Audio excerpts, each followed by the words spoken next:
السلام علیکم ورحمۃ اللہ وبرکاتہ۔ الحمد للہ نحمده ونستعینه ونستغفره ونؤمن به ونتوکل علیہ ونعوذ باللہ من شرور انفسنا ومن سیئات اعمالنا من يهده الله فلا مضل له ومن يضلله فلا هادي له وأشهد أن لا إله إلا الله وحده لا شريك له وأشهد أن محمدًا عبده ورسوله أما بعد فإن خير الحديث كتاب الله وخير الهدي هدي محمد صلى الله عليه وسلم وشر الأمور محدثاتها وكل محدثة بدعة وكل بدعة ضلالة وكل ضلالة في النار. قال الله تعالى في القرآن المجيد: اعوذ باللہ من الشیطان الرجیم بسم اللہ الرحمن الرحیم ونفس وما سواها فألہمها فجورها وتقواها قد افلح من زکاها وقد خاب من دساها. وعن النعمان بن بشیر رضی اللہ تعالی عنہ ان النبی صلی اللہ علیہ وسلم قال: الا وإن في الجسد مضغة اذا صلحت صلح الجسد كله وَإِذَا فَسَدَتْ فَسَدَ الْجَسَدُ كُلُّهُ أَلَا وَهِيَ الْقَلْبُ. رَبِّ اشْرَحْ لِي صَدْرِي وَيَسِّرْ لِي أَمْرِي وَاحْلُلْ عُقْدَةً مِّن لِّسَانِي يَفْقَهُوا قَوْلِي. سُبْحَانَكَ لَا عِلْمَ لَنَا إِلَّا مَا عَلَّمْتَنَا إِنَّكَ أَنْتَ الْعَلِيمُ الْحَكِيمُ. حضرات علماء کرام، بزرگان محترم، کارکنان اسلامک دعویٰ سینٹر حفوف احسا، معزز سامعین، پروگرام میں شریک خواتین، بیٹیاں، مائیں اور بہنیں، آج بتاریخ 15 جمادی الثانی سن 1434 ہجری مطابق 25 اپریل سن 2013 بروز جمعرات بعد صلاۃ عشاء اسلامک دعویٰ سینٹر کی نگرانی میں اس بڑے ہال میں ماہانہ اجلاس منعقد ہو رہا ہے، جس میں خطاب کے لیے موضوع دیا گیا ہے تزکیہ نفس. یہ موضوع بڑا ہی اہم ہے اور وقت کی ضرورت بھی ہے، کیونکہ آج کے دور میں خال بہت کم لوگ ایسے ملتے ہیں جو اپنے باطن کی صفائی، اپنے دل کی اصلاح اور اپنے نفس کے تزکیے کی طرف متوجہ ہوتے ہیں. لوگ عام طور سے اپنے دکان کی صفائی، اپنے مکان کی صفائی، اپنے کپڑے کی صفائی، اپنے ظاہر کی صفائی پر بہت زیادہ توجہ دیتے ہیں، لیکن اپنے باطن کی صفائی پر بہت کم لوگ ملیں گے جو اس جانب توجہ دیتے ہوں.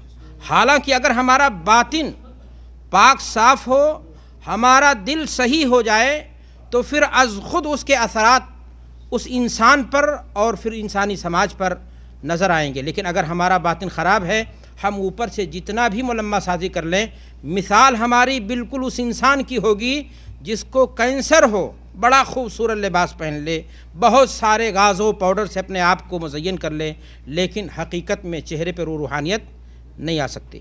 موضوع کی اسی اہمیت کی بنیاد پر آج کے لیے یہ متعین کیا گیا ہے. میں شکر گزار ہوں سنٹر کے مدیر، ذمہ داران، سنٹر کے دعات اور مبلغین، مشائخ، بالخصوص ہمارے محترم اور محسن مشفق بھائی شیخ عبدالہادی حفظہ اللہ، شیخ عطاء الرحمن سعیدی حفظہ اللہ، اور ان تمام ان کے رفقا اور متعاونین کا، بلکہ کہہ لیجیے ہر اس شخص کا میں شکر گزار ہوں جس نے ادنا سا تعاون بھی دیا ہے اس حسین مجلس کو کامیاب بنانے کے لیے.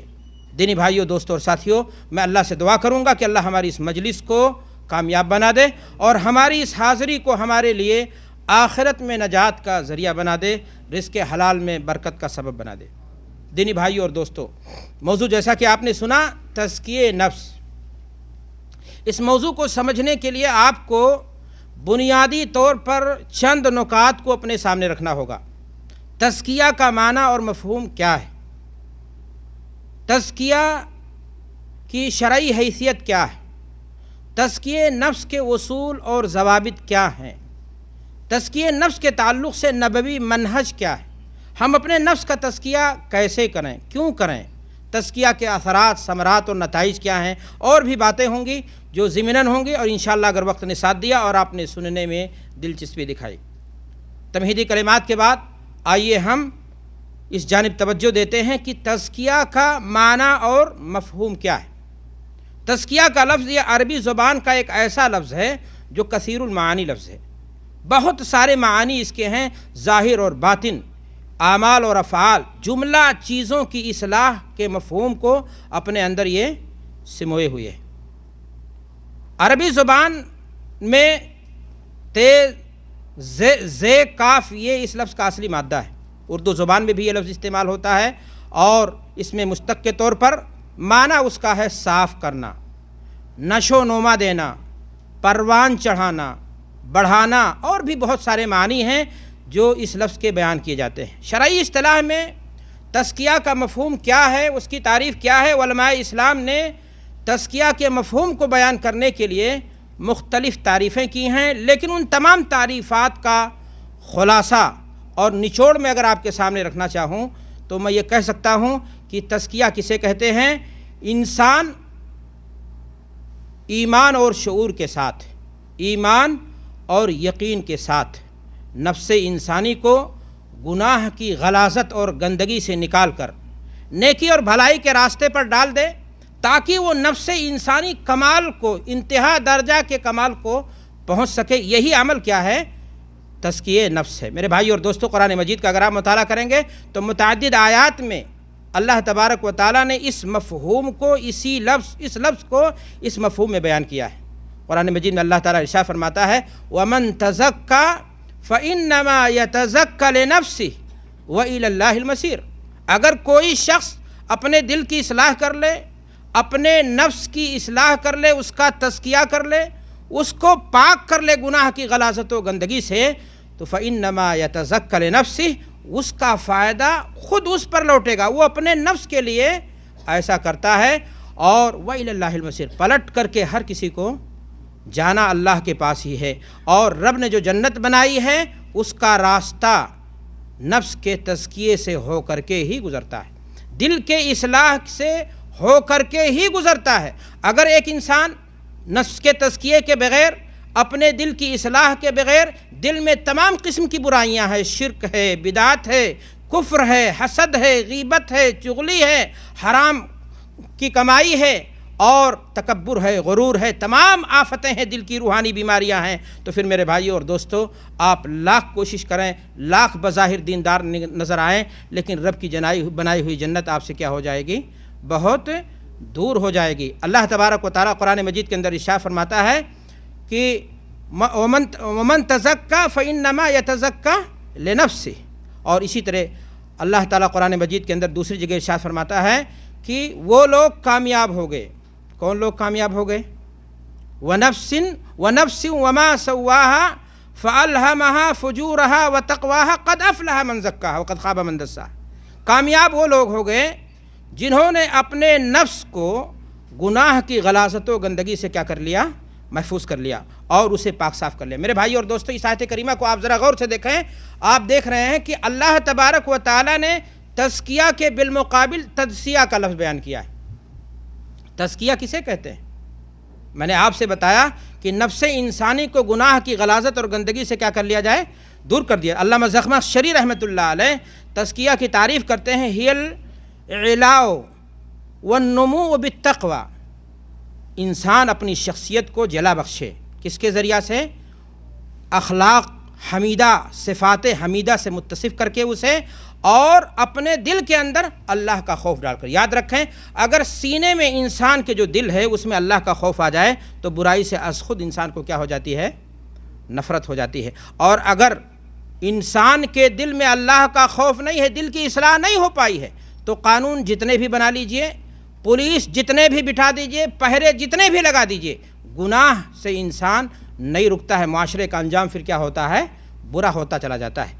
میں نے آپ سے عرض کیا کہ کی آیت کریمہ میں جہاں اللہ تبارک و تعالیٰ نے تزکیہ کو جنت کی بشارت بتایا ہے، قد افلح من تزکا، کامیاب ہو گیا جس نے اپنے نفس کو کیا کر لیا، جو ہے پاک کر لیا۔ دوسری آیت ہے یہ، قد افلح من تزکا وذکر اسم ربہ فصلی، اپنے نفس کو کامیابی کی طرف لے گیا وہ شخص جس نے اس کو پاک کر لیا، اپنے دل کی جس نے اصلاح کر لی۔ اور کیسے؟ اللہ کا نام لیا اور نماز پڑھا۔ اللہ کے ذکر کے لیے ضرورت ہے کس بات کی؟ کہ انسان اللہ کی عبادت کرے۔ اللہ کی عبادت میں جب بندہ لگے گا تو اس کے دل کی از خود اصلاح ہوتی چلی جائے گی۔ میں نے آپ سے کہا کہ دوسری آیت جو میں نے آپ کے سامنے پڑھی ہے، اللہ تبارک و تعالیٰ اس میں فرما رہا ہے کہ کامیابی اسے ملی من زکاہا، اور ناکامی کسے مل گئی؟ من دساہا، جس نے نفس کو کیا کر دیا؟ آلودہ کر لیا۔ علامہ زمخشری رحمۃ اللہ علیہ فرماتے ہیں کہ تدسیہ کیا چیز ہے؟ ہی النقص بالفجور بالمعاصی، انسان اپنے اندر، اپنے نفس کے اندر، اپنی شخصیت کے اندر گناہ کا ارتکاب کر کے اپنے اندر کیا کر لے؟ کمی پیدا کر دے، نقص عیوب پیدا کر دے، یہی کیا ہے؟ تدسیہ ہے۔ گویا آیت کریمہ سے یہ بات واضح ہوتی ہے کہ تزکیہ کا عمل دو مرحلوں سے گزرتا ہے۔ ایک طرف ایک انسان کو مثبت شخصیت کی تعمیر کرنی ہے، اور دوسری طرف منفی سوچ سے اپنے آپ کو کیا کرنا ہے؟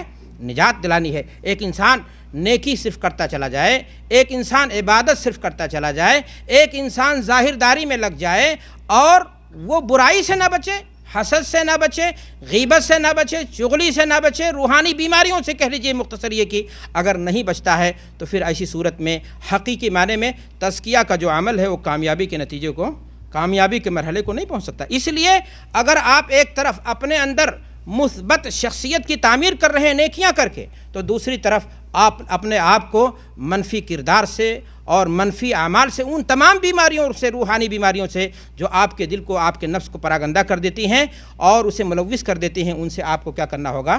بچنا ہوگا۔ میرے بھائی اور دوستو، ہر انسان کی اس دنیا کے اندر دو بنیادی ضرورتیں ہیں۔ ہر انسان کی اس دنیا کے اندر میں نے کیا بتایا کہ دو بنیادی ضرورتیں ہیں۔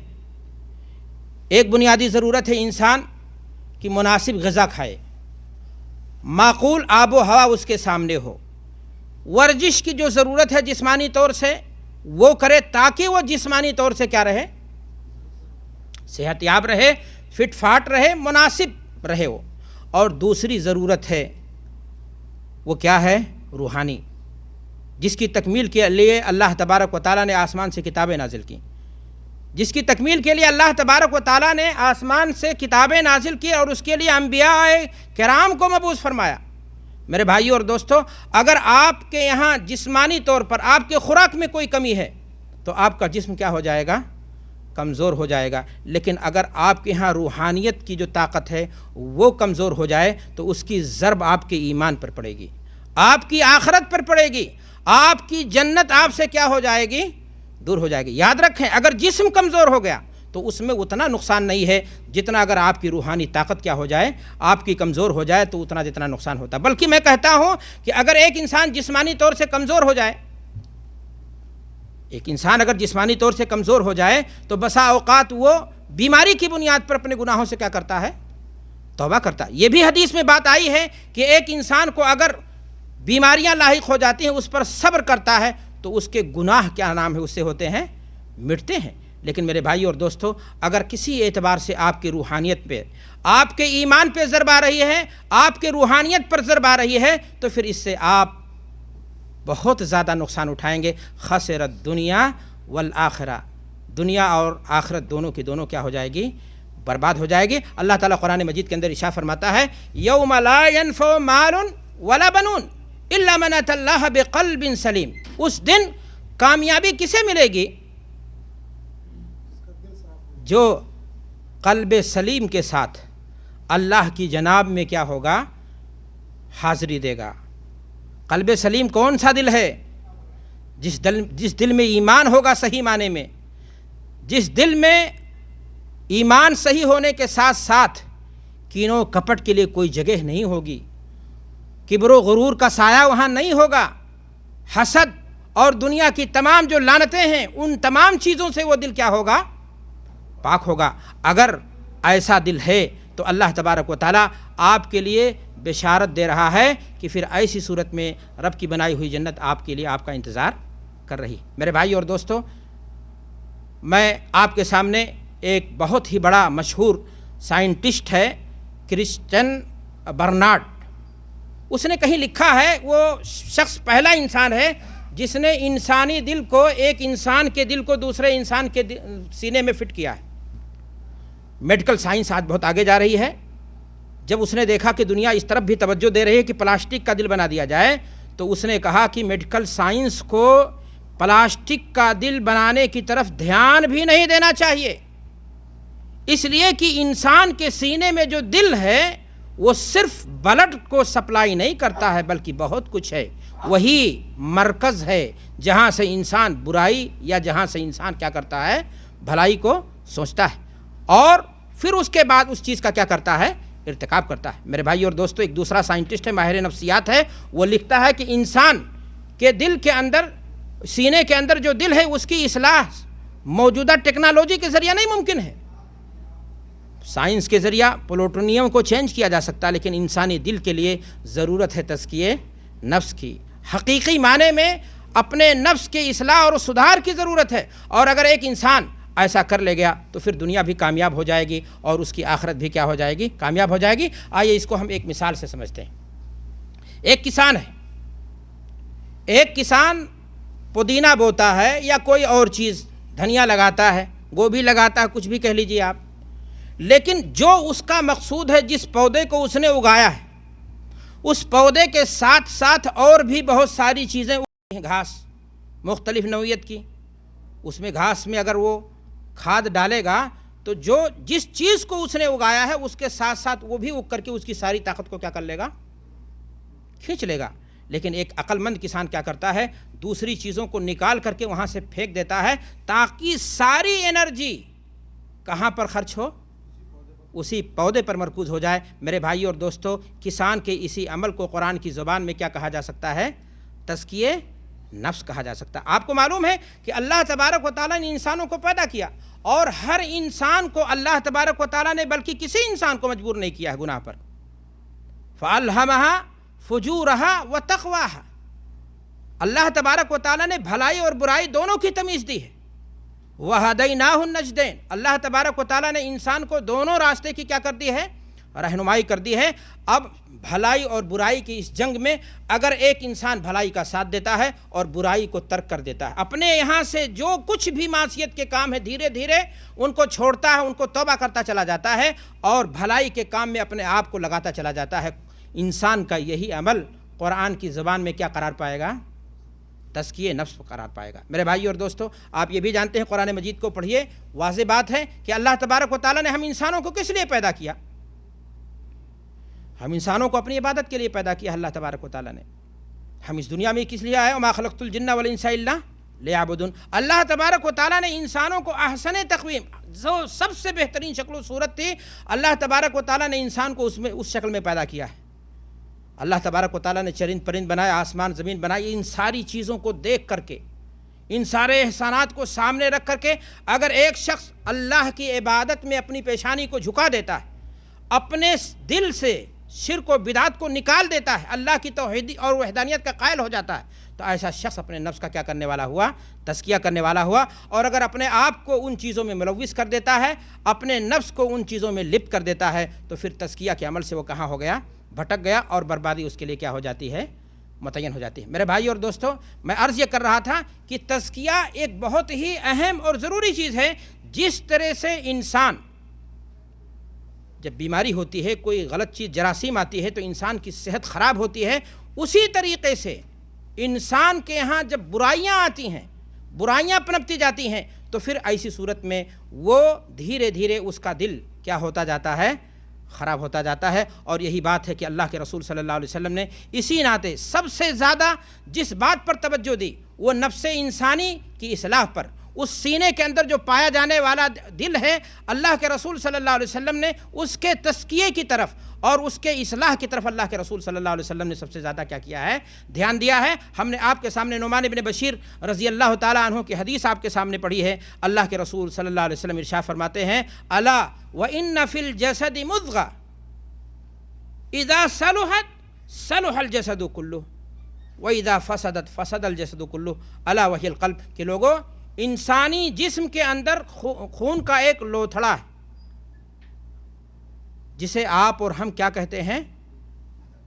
دل کا نام دیتے ہیں۔ وہ اگر خراب ہو گیا تو پھر سارا معاملہ کیا ہو جاتا ہے انسان کا؟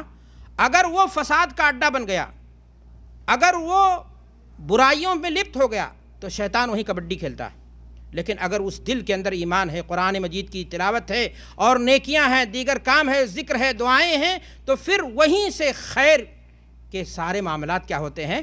پھوٹتے ہیں۔ خیر کے سارے دروازے میرے بھائی اور دوستوں وہیں سے کھلتے ہیں۔ اللہ کے رسول صلی اللہ علیہ وسلم اسی لیے فرما رہے ہیں کہ جب وہ درست ہو گیا تو سارا معاملہ درست چلے گا، اور اگر وہ خراب ہو گیا تو سارا معاملہ کیا ہو جاتا ہے؟ انسان کا خراب ہو جاتا ہے۔ حضرت ابو ہریرہ رضی اللہ تعالیٰ عنہ فرماتے ہیں القلب ملک والاعضاء جنودہ، دل یہ بادشاہ ہے اور جسم کے سارے اعضاء لشکری کی حیثیت رکھتے ہیں۔ دل یہ بادشاہ ہے، جسم کے سارے اعضاء یہ کس کی حیثیت رکھتے ہیں؟ لشکر۔ اگر دل آپ کا ٹھیک ہے تو لشکر سارا جو آپ کا ہے وہ ٹھیک ٹھاک چلے گا، لیکن اگر وہ خراب ہو گیا تو پھر ایسی صورت میں میرے بھائیوں اور دوستوں ساری چیز خراب ہو جائے گی۔ میں نے آپ سے عرض کیا کہ ہر انسان کے اندر اللہ تبارک و تعالیٰ نے 3 چیزیں پیدا کی ہیں۔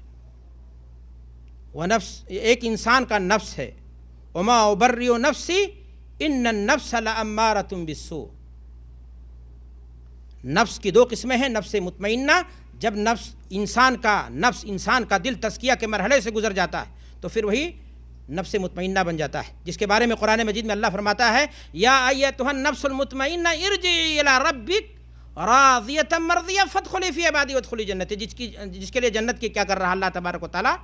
بشارت دے رہا۔ لیکن وہی نفس جب شرکس ہو جائے تو پھر اللہ تبارک و تعالیٰ اس کے لیے جہنم کی وعید اور دھمکی سناتا ہے۔ میرے بھائی اور دوستوں میں نے آپ سے عرض کیا کہ ہر انسان کے ہاں انسان کا نفس ہے، اور اس کے بعد بیچ میں دل ہے، اور اس کے بعد روحانیت ہے۔ یہ دل آپ کا جس قدر نفس سے جڑتا جائے گا اسی قدر شیطانی بنتا چلا جائے گا، اور یہ نفس آپ کا، یہ دل آپ کا جس قدر روح سے جڑتا جائے گا اسی قدر اس دل کے اندر اللہ کا خوف کیا ہوتا جائے گا؟ جی ہاں، قرآن مجید میں اللہ تبارک و تعالیٰ ارشاد فرماتا ہے فَإِنَّهَا لَا تَعْمَلَ الْأَبْصَارُ وَلَكِنْ تَعْمَلَ الْقُلُوبُ الَّتِي فِي الصُّدُورِ۔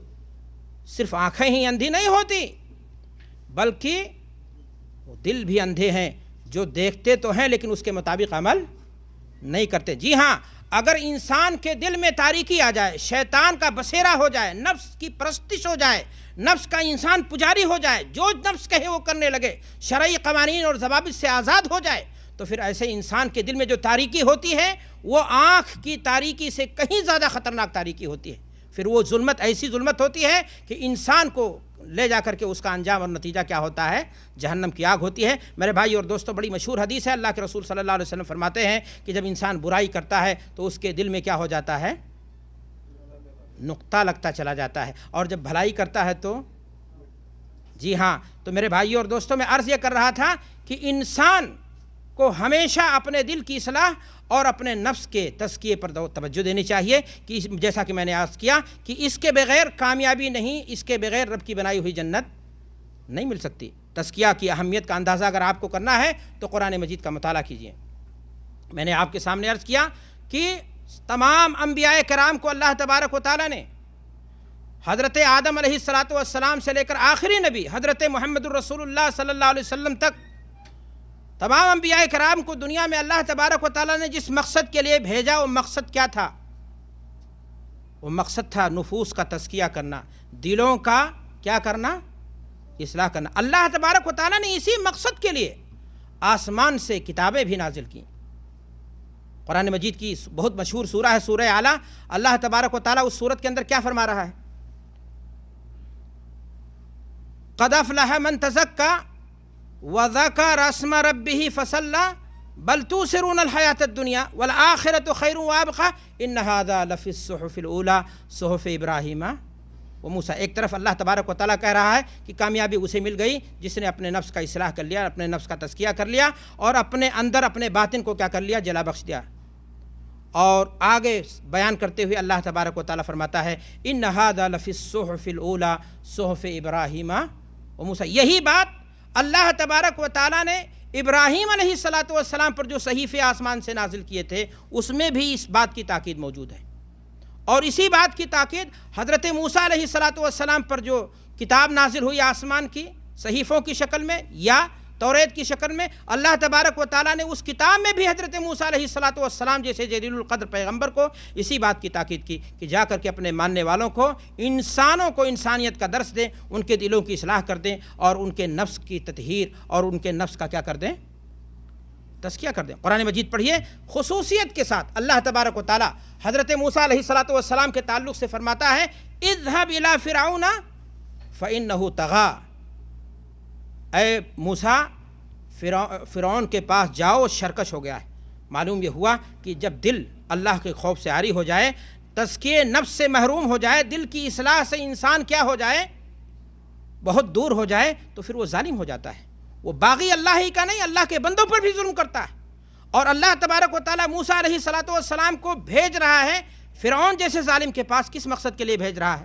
تاکہ وہ فرعون کیا کر لے، اپنے نفس کی اصلاح کر لے، تاکہ فرعون کو تزکیہ نفس کا حضرت موسیٰ علیہ السلام طریقہ بتا دیں، اسے تزکیہ نفس کے لیے اس کو تاکید کر دیں۔ میرے بھائی اور دوستو، قرآن خصوصیت کے ساتھ اس بات کو بتا رہا ہے۔ اب آپ ذرا خود ہی غور کریں کہ اگر نزول کتب سماعیہ کا مقصد نفوس کا تزکیہ ہے، اگر بعثت انبیاء کا مقصد نفوس کا تزکیہ ہے، تو پھر نفوس کے تزکیے کی اہمیت اللہ کی نگاہ میں کتنی زیادہ ہوگی۔ میرے بھائی اور دوستو، قرآن مجید آپ پڑھیے، اللہ کے نبی جناب محمد رسول اللہ صلی اللہ علیہ وسلم کے پاس نابینا صحابی آتے ہیں، مقصد ان کا ہے کہ اپنے نفس کی اصلاح کریں گے، تزکیہ۔ لیکن اللہ کے رسول صلی اللہ علیہ وسلم کے سامنے کوئی اور مقصد تھا، لوگ اور آئے تھے، قوم کے بڑے لوگ آئے تھے، ان کی طرف آپ صلی اللہ علیہ وسلم زیادہ متوجہ ہوتے ہیں۔ تو قرآن میں محبوبانہ انداز سے اپنے نبی کو اللہ تبارک و تعالیٰ ڈانٹ پلا رہا ہے۔ عبس وتولی ان جاءہ الاعمی وما یدریک لعلہ یزکی۔ کتنا اہم چیز ہے۔ اللہ کے نبی صلی اللہ علیہ وسلم کو کہا جا رہا ہے کہ اندھا آدمی آیا تھا، اس نے توجہ نہیں دی، شاید وہ اپنے نفس کی اصلاح کر لیتا۔ تو گویا نفس کی اصلاح، دل کی اصلاح، باطن کی اصلاح، اپنے قلب کی تطہیر، یہ بہت اہم چیز ہے میرے بھائی اور دوستو۔ بلکہ آپ قرآن مجید پڑھیں گے، حضرت ابراہیم علیہ السلام کا واقعہ میں نے آپ کے سامنے سنایا۔ حضرت ابراہیم علیہ السلام جلیل القدر نبی ہیں، ابو الانبیاء کہے جاتے ہیں، خانہ کعبہ کی تعمیر کر رہے ہیں۔ مقصد اس کا بھی کیا ہے؟ اس دینی مجلس کا انعقاد کا کیا مقصد ہے؟ تاکہ نفس انسانی کو گناہ کی غلاظت اور گندگی سے نکال دیا جائے، اس کے دل کی کیا کر دی جائے، اصلاح کر دی جائے، اس کے اندر ایمان اور توحید، شرک اور کفر اور بدعت کی جگہ پر اس چیز کو کیا کر دیا جائے، اسے سمجھا دیا جائے۔ یہی مقصود ہے تمام زندگی کا، تمام دعوت کا، جد و جہد کا خلاصہ یہی ہے۔ حضرت ابراہیم علیہ السلام خانہ کعبہ کی تعمیر کر رہے ہیں ایک طرف، اور دعا کر رہے ہیں ربنا وبعث فیہم رسولا منہم یتلو علیہم آیاتک ویعلمہم الکتاب والحکمہ ویزکیہم۔ اللہ اکبر، کیا مقصد ہے؟ اللہ کا نبی سیدنا خلیل خود اس دعوت پر لگے ہوئے ہیں، اس کام پر لگے ہوئے ہیں اپنے ماننے والے متبعین کے لیے، لیکن دعا بھی اس بات کی کر رہے ہیں کہ یہ سلسلہ چلتے رہنا چاہیے۔ جس طرح ایک باپ اپنی نسلوں کو پروان چڑھانے کے لیے سوچتا ہے کہ میں نے بیٹے ہی کو نہیں، میں نے پوتے کو بھی سنبھال دینا ہے، تاکہ ہمارا خاندان نیکی کے راستے پر چلتا چلا جائے گا۔ خانہ کعبہ کی تعمیر ہو رہی ہے، اور دوسری طرف دعا اس بات کی جا رہی ہے کہ اللہ ان میں ایسا نبی بھیج جو ان کے نفسوں کا کیا کرے، تزکیہ کرے۔ میرے بھائی اور دوستو، یہی نہیں، قرآن پڑھیے، اللہ نے ان کی دعا قبول بھی کی۔ کما ارسلنا فیکم رسولا منکم یتلو علیکم آیاتنا۔ اللہ تعالیٰ فرما رہا کہ ہم نے تمہارے درمیان رسول بھیجا، مقصد وہی تاکہ ہماری آیتیں پڑھیں اور تمہارے نفسوں کی، تمہارے دل کی اصلاح کر دے۔ تمہارے لیے ہم نے اس دعا کو، تمہاری دعا کو کیا کر لیا، قبول کر لیا۔ میرے بھائی اور دوستو، جیسا کہ میں نے کہا کہ تمام انبیاء کی زندگی کا یہی مقصد۔ اللہ کے نبی جناب محمد الرسول اللہ صلی اللہ علیہ وسلم کی سیرت طیبہ کا مطالعہ کریں۔ آپ صلی اللہ علیہ وسلم نے بھی سب سے پہلے جس بات کی طرف توجہ دی وہ انسانی دلوں کی تطہیر تھی، انسانی دلوں کی اصلاح تھی، نفوس بشری کا تزکیہ تھا، اس کا اصلاح تھا۔ اور اللہ کے رسول صلی اللہ علیہ وسلم کی بعثت کے مقصد کے تعلق سے بھی اللہ تبارک و تعالیٰ قرآن مجید میں یہی بات فرماتا ہے، هو الذی بعث فی الأمیین رسولا منہم یتلو علیہم آیاتہ ویزکیہم ویعلمہم الکتاب والحکمہ۔ اللہ اکبر، غور فرمائی اس آیت کریمہ میں اللہ تبارک و تعالیٰ فرما رہا کہ ہم نے بھیجا نبی امیوں میں انہی میں کا، تاکہ وہ قرآن مجید کی آیات پڑھ کر کے انہیں سنائے اور ان کے دل کا کیا کر دے، ان کے نفسوں کا کیا کر دے، تزکیہ کر دے۔ اس آیت میں ایک چیز غور کرنے کی ہے، وہ یہ ہے کہ اس آیت کریمہ کے اندر بھی اور اللہ تبارک و تعالیٰ نے جو دوسری صورتیں جو دوسری آیتیں ہم نے مختلف مقامات کی آپ کے سامنے پڑھیں، اس میں بھی کہیں پر آپ دیکھیں گے کہ اللہ تبارک و تعالیٰ نے تزکیہ نفس کو پہلا نمبر نہیں دیا ہے۔ کسی آیت میں دوسرے نمبر پر ذکر ہے تو کسی آیت میں اس کا ذکر کہاں جا رہا ہے؟ تیسرے نمبر پر جا رہا ہے۔ معنی اس کا کیا ہے؟ آخر ایسا کیوں ہے؟ اللہ تبارک و تعالیٰ آیت کریمہ کے اندر فرما رہا کہ ہم نے اپنے محبوب پیغمبر حضرت محمد الرسول اللہ صلی اللہ علیہ وسلم کو بھیجا تاکہ ان پر اللہ کی آیات پڑھ کر کے سنائے اور ان کے نفسوں کا تزکیہ کرے، انہیں کتاب و حکمت کی تعلیم دے۔ میرے بھائی اور دوستو، تین باتیں اس میں اس آیت کے اندر ضرور کہی گئی ہیں کہ نبی، آخری نبی کے دنیا میں مبعوث ہونے کا مقصد، بھیجے جانے کا مقصد تین چیزیں تھیں: قرآن مجید کی تلاوت، نفوس کا تزکیہ اور کتاب و حکمت کی تعلیم۔ لیکن اگر آپ غور کریں گے تو آپ کے سامنے یہ بات واضح ہونے میں دیر نہیں لگے گی کہ اصل ٹارگٹ، اصل مقصد تھا دل کی اصلاح، اور رہا مسئلہ قرآن مجید کی تلاوت، رہا مسئلہ قرآن مجید کے اندر غور و فکر، تدبر، فہم، کتاب و حکمت کی تعلیم، تو یہ دونوں چیزیں یہ وسیلے کی اہمیت رکھتی ہیں، وسیلے کی حیثیت رکھتی ہیں۔ گویا قرآن مجید پڑھ کر کے کیا کیا جائے گا؟ اصل مقصد کیا تھا؟ اللہ کے نبی جناب محمد رسول اللہ صلی اللہ علیہ وسلم کی دنیا میں مبعوث ہونے کا اصل مقصد یہ تھا کہ لوگوں کے نفس کا کیا کر دیں؟ آپ تزکیہ کر دیں، ان کے دلوں کی کیا کر دیں؟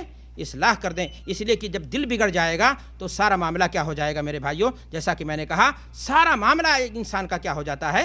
بگڑ جاتا ہے۔ تو میرے بھائی اور دوستو، ایک چیز یہاں اور غور کرنے کی میں نے آپ کو بتایا کہ اللہ تبارک و تعالیٰ نے تمام آیتوں کے اندر تزکیہ نفس کا ذکر پہلے مقام پر نہیں کیا ہے، بلکہ تزکیہ نفس کا ذکر یا تو دوسرے نمبر پر کیا ہے یا پھر لاسٹ میں کیا ہے۔ دراصل اگر ایک شخص نفس کے تزکیے کے بغیر قرآن مجید کو پڑھے گا، نفس کے تزکیے کے بغیر کسی اور چیز کو کرے گا، تو اس کا حقیقی فائدہ جو اس کو ہونا چاہیے وہ حاصل نہیں ہوگا۔ قرآن مجید اللہ کی کتاب ہے۔ قرآن مجید کو جب اللہ کی کتاب کو ایک انسان تلاوت کرے گا تو اس سے اس کا دل کیا ہوگا؟ نرم پڑے گا، دل کے اندر سختی پیدا ہو جاتی ہے، اور اس سختی کو اگر کسی چیز کے ذریعہ بدلا جا سکتا ہے تو ان چیزوں میں سے ایک اہم ترین چیز ہے۔ وہ کیا چیز ہے میرے بھائی اور دوستو؟ قرآن مجید کی تلاوت۔ قرآن مجید کی تلاوت کے ذریعہ انسان کا دل نرم ہوتا ہے۔ ہو سکتا ہے آپ کے دماغ میں یہ چیز آئے کہ ایک انسان قرآن مجید کو سمجھتا نہیں، مجرد تلاوت سے تو ثواب سمجھ میں آتا ہے، لیکن اس سے دل متاثر ہونے کا کیا معنی ہوتا ہے؟ تو میں آپ سے عرض کرنا چاہتا ہوں، جب ایک مسلمان، ایک مومن قرآن مجید کو اس تصور کے ساتھ، اس عقیدے کے ساتھ، اس نظریے کے ساتھ پڑھے گا کہ اللہ کا کلام، اللہ کا کلام ہے جو حضرت محمد الرسول اللہ صلی اللہ علیہ وسلم پر جبریل امین کے ذریعہ آیا، اور اسی کلام کو وہ اپنی زبان سے کیا کر رہا ہے؟ پڑھ رہا ہے، تو ایک رشتہ روحانی بنے گا، اور یقینی معنی میں اس انسان کا دل کیا ہوگا؟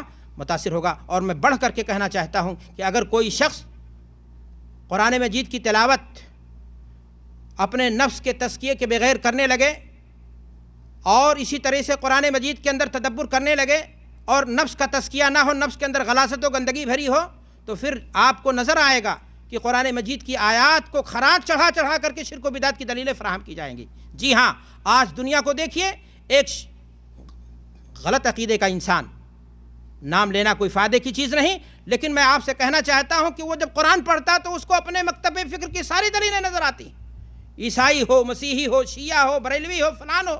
یہی وجہ ہے، اس لیے کہ اس نے اپنے دل کا تزکیہ کیے بغیر قرآن مجید کو پڑھنا کیا کر دیا؟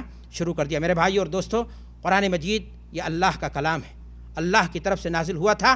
آمنہ کے لال حضرت محمد الرسول اللہ صلی اللہ علیہ وسلم پر یہی تبلیغی نصاب تھا اللہ کے رسول کا، یہی تزکیہ نفس کا نصاب تھا اللہ کے رسول کا، جناب محمد الرسول اللہ صلی اللہ علیہ وسلم کا، جس کے ذریعہ اللہ کے رسول صلی اللہ علیہ وسلم نے اس انسانی سماج کا، اس انسانی معاشرے کی اللہ کے رسول صلی اللہ علیہ وسلم نے اصلاح کی تھی، جو معاشرہ شرک میں ڈوبا ہوا تھا، جو معاشرہ کفر میں ڈوبا ہوا تھا، جو معاشرہ بے حیائی میں ڈوبا ہوا تھا، جو معاشرہ گناہ کرتا نہیں تھا بلکہ گناہوں کو کیا کرتا تھا؟ ایجاد کرتا تھا۔ لیکن اللہ کے نبی جناب محمد الرسول اللہ صلی اللہ علیہ وسلم نے اس معاشرے کی کیا کری ہے؟ اصلاح کری ہے، اس معاشرے کی طرف توجہ دی ہے۔ تو سب سے پہلے اللہ کے رسول صلی اللہ علیہ وسلم نے ان صحابہ کے دلوں کی اصلاح کی طرف اللہ کے رسول صلی اللہ علیہ وسلم نے توجہ دی ہے، اور ایسے انداز سے اللہ کے رسول صلی اللہ علیہ وسلم نے ان کے دلوں کی اصلاح فرمائی، ایسے انداز سے اللہ کے رسول صلی اللہ علیہ وسلم نے ان کے دلوں کی تطہیر فرمائی، ان کے نفوس کی تربیت کی، کہ پھر وہ لوگ اللہ اکبر اللہ اکبر امت کے لیے، انسانیت کے لیے مثال بن گئے۔ چلتے زمین پر تھے لیکن آسمان سے ان کے جنتی ہونے کی کیا آتی تھی؟ بشارتیں آتی تھیں۔ وہ آپس میں لڑتے تھے، لیکن جب ایمان کی دولت سے، اللہ کے نبی صلی اللہ علیہ وسلم کی تربیت سے، قرآن مجید کی تعلیم سے، قرآن مجید کے زیور سے جب وہ اپنے آپ کو انہوں نے آراستہ کیا، تو پھر ان کے دل کی دنیا بدل گئی، اور جب دل کی دنیا بدل گئی تو وہ پھر میرے بھائی اور دوستو آج خود بدل گئے۔ آج افسوس کی بات ہے کہ آج ہمارے یہاں لوگ تزکیے کے نام پر بہت سارے خرافات کرتے ہیں، تزکیے کے نام پر لوگوں نے مختلف چیزیں پیدا کر دی ہیں، اور تزکیے کے تعلق سے میں آپ کو بتانا چاہتا ہوں کہ اگر آپ غور کریں گے، انسانی تاریخ کو بھی پڑھیں گے، دنیا کے اندر پائے جانے والے دیگر مذاہب کو بھی اگر دیکھیں گے آپ، تو آپ کو پتہ یہ چلے گا کہ ہر مذہب میں تزکیے نفس کی اہمیت دی گئی۔ ان کے ماننے والوں نے تزکیے نفس کی طرف اپنے ماننے والوں کو توجہ دلائی، لیکن ناکامی رہی ان کے حصے میں۔ وجہ کیا تھی؟ وجہ یہ تھی کہ آپ یہ بتائیے کہ اگر ایک برتن خود نجس ہو تو اس میں ڈالی جانے والی چیز کیا پیدا ہوگی؟ چونکہ ان کا نظریہ ہی، ان کا عقیدہ ہی، ان کی سوچ ہی غلط تھی۔ انہوں نے اپنے ماننے والوں کو جو طریقہ دیا تزکیے نفس کا، دل کی اصلاح کا، وہ طریقے اتنے زیادہ سخت تھے کہ ان میں کی اکثریت دین سے ہی برگشتہ ہو گئی۔ کچھ مجنونی طبقہ تھا جو اس طرف چل پڑا، اور وہ کھلا ہوا ننگا دھڑنگا شیطان کی شکل میں کسی ندی کے کنارے اگڈ کے نام پر، کسی کمبھ کے نام پر آپ کو نظر آ جائے گا۔ لیکن میرے بھائی اور دوستو، اسلام نے وہ طریقہ نہیں دیا۔ اسلام نے طریقہ دیا کہ تزکیے نفس کے لیے کہ محمد الرسول اللہ صلی اللہ علیہ وسلم کی پیروی کی جائے، اور قرآن مجید سے اپنا رشتہ جوڑا جائے، سماج میں رہتے ہوئے، معاشرے میں رہتے ہوئے، ان کی ذمہ داریوں کو سمجھتے ہوئے، ان کو نپٹاتے ہوئے اپنے نفس کی آپ کو کیا کرنی ہے؟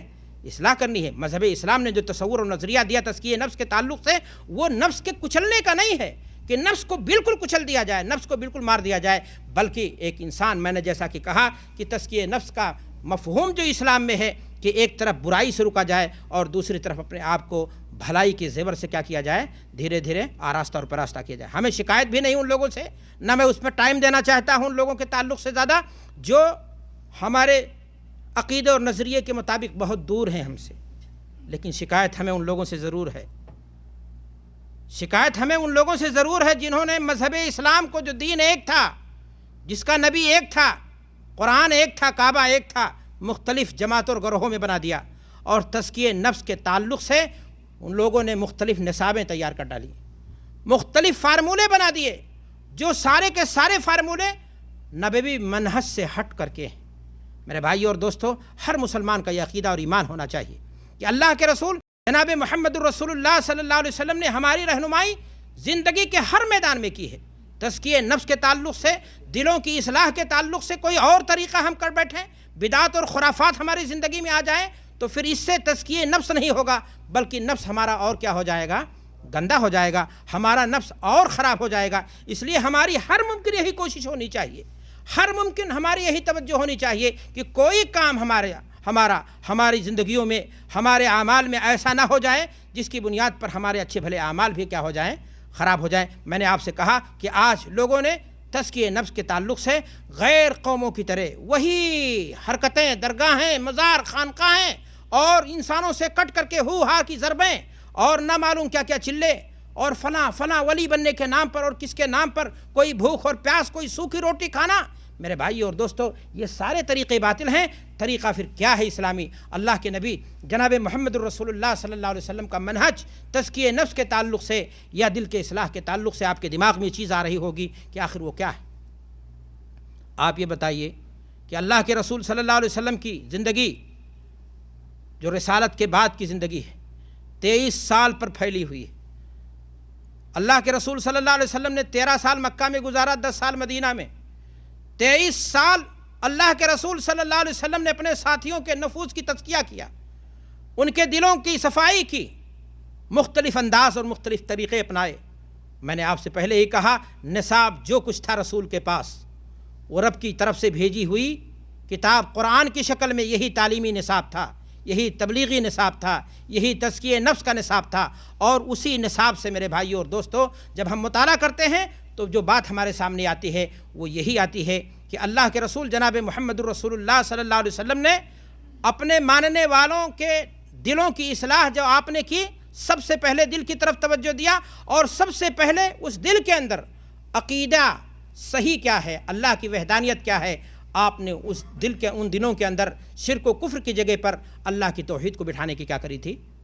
کوشش کی تھی۔ میرے بھائی اور دوستو، یہاں میں رک کر کے آپ سے یہ کہنا چاہوں گا کہ آپ جب تزکیہ نفس کے تعلق سے قرآن و حدیث کے بیانات سن رہے ہیں تو یقینی بات ہے آپ کے دل میں جذبہ پیدا ہوگا کہ ہم بھی اپنے نفس کا تزکیہ کریں۔ یہ باتیں جو میں آپ کے سامنے بیان کر رہا ہوں کہ آج امت مسلمہ کی پریشانی بھی بہت عجیب ہے، بیماریاں جو غیروں کی تھیں ہمارے اندر آ گئیں۔ میرے بھائی اور دوستو، میں یہ کہنا چاہوں گا کہ جذبہ تو بھڑکے گا، لیکن ایک انسان کو کیسے اپنے نفس کا تزکیہ کرے یہ جاننا ضروری ہے۔ آپ ڈاکٹر نہیں ہیں، اگر مریض کے علاج کے لیے بیٹھ جائیں تو پھر قبرستان آباد کر دیں گے۔ آپ بندوق چلانا نہیں جانتے ہیں اور بندوق کو اٹھا لیں، بندوق چلا دیں، اپنے آپ کو زخمی کر لیں گے۔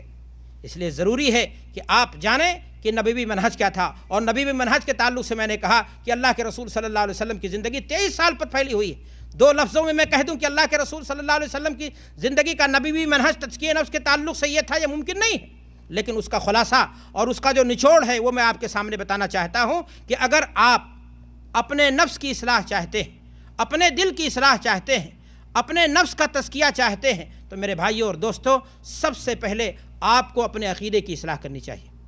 ایک انسان کا عقیدہ غلط ہو، ایک انسان کی زندگی میں بدعت ہو، ایک انسان کی زندگی میں خرافات ہو، ایک انسان کی زندگی میں رسم و رواج ہو غیر قوموں کی، یقین مانیں ایسا انسان اپنے نفس کا تزکیہ نہیں کر سکتا، بلکہ وہ اپنے نفس کو کیا کر لے گا؟ اور گندہ کر لے گا۔ اس لیے مسلمانوں، تم اس بات کو سب سے پہلے جاننے کی کوشش کرو کہ بحیثیت مسلمان تمہاری ذمہ داری کیا ہے، ایمان کیا ہے، عقیدہ کیا ہے۔ صحیح عقیدہ جب تمہارے اندر ہوگا اور پھر تم تزکیہ نفس کے تعلق سے اس میں کوئی چیز ڈالو گے اس برتن کے اندر، تو اس کا نتیجہ بھی، اس کا ثمرہ بھی تمہارے سامنے اچھا آئے گا۔ عقیدے کی جب تم اصلاح کر لو، اپنے نفس کی اصلاح کے تعلق سے اگر اپنے نفس کے تزکیہ چاہتے ہو، اپنے دل کی اصلاح چاہتے ہو، تو پہلے اپنے عقیدے کی کیا کر لو؟ اصلاح کر لو۔ کہاں کمی ہے، کہاں سیندھ لگا ہے آپ کی زندگی میں، آپ کے عقیدے میں کہاں خرابی ہے، کتابیں پڑھیے، علماء بیٹھے ہیں، ان سے رجوع کیجئے، مسائل کو سمجھنے کی کوشش کیجئے، اور اس کے بعد اپنے عقیدے کے کیا کریے؟ اصلاح کیجئے۔ اور جب عقیدے کی اصلاح آپ کی ہو جائے تو پھر تزکیہ نفس کے لیے دوسری بنیادی ضرورت ہے عبادت۔ اور عبادت ایک ایسا لفظ ہے جس میں تمام کی تمام ساری کی ساری عبادتیں جسے اللہ تبارک و تعالیٰ نے لاگو کی ہیں، وہ ساری کی ساری عبادتیں اس کے اندر کیا ہو جاتی ہیں؟ داخل اور شامل ہو جاتی ہیں۔ ہاں، شرط یہ ہے کہ وہ ساری کی ساری عبادتیں کتاب و سنت کے دائرے میں ہوں۔ کہیں ایسا نہ ہو تزکیے کے نام پر کوئی ایسی عبادت کریں جس کا تعلق بدعت سے ہو، جس کا تعلق خرافات سے ہو، جس کا تعلق کسی ایسی چیز سے ہو جس کا ثبوت کتاب و سنت میں نہیں ہے، تو پھر آپ کے نفس کا تزکیہ نہیں ہوگا بلکہ تجزیہ ہو جائے گا۔ آپ اپنے نفس کو اور ہی زیادہ کیا کر دو گے؟ آلودہ کرو گے۔ میں نے آپ سے عرض کیا کہ عقیدے کی اصلاح کے بعد نفس کے تزکیے کے لیے، انسانی دل کی اصلاح کے لیے عبادت کی ضرورت ہے، اور عبادت میں سب سے اہم ترین چیز کیا ہے؟ صلاح، 5 وقت کی نماز۔ اللہ تعالیٰ قرآن مجید کے اندر ارشاد فرماتا ہے، قد افلح من تزکا، کامیاب ہو گیا وہ شخص جس نے اپنے نفس کا کیا کر لیا؟ تزکیہ کر لیا۔ قد افلح من تزکا وذکر اسم ربہ